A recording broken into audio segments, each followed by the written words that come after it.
আসসালামু আলাইকুম। আমার নাম আজত মাহমুদ। আমি আমার লেখা একটি গজল গেয়ে শোনাচ্ছি।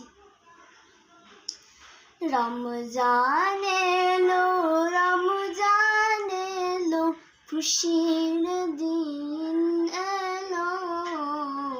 রমজান এলো, রমজান এলো, খুশি দিন এলো।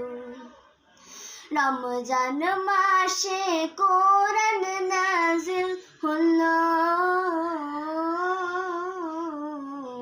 রমজান এলো, রমজান এলো, খুশি দিন এলো।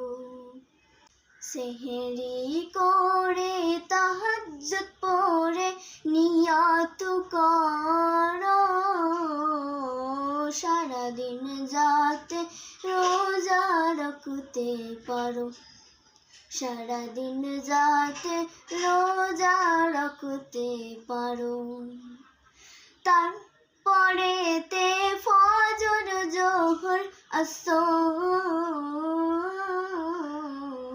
মাগরিবের আযান, খেজুর মুখে ইফতার করো।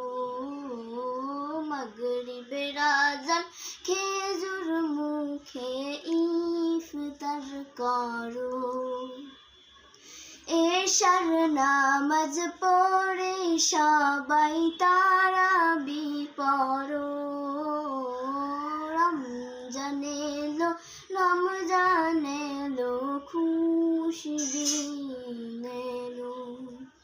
30টি দিন রোজা রাখার পর এলো রে ঈদুল ফিতর, এলো রে ঈদুল ফিতর। ঈদের নামাজ পড়ে সবাই মুআনাকায় জড়ো। রমজান এলো, রমজান এলো, খুশি দিন এলো। রমজান এলো, রমজান এলো, খুশি দিন এলো। সমাপ্ত।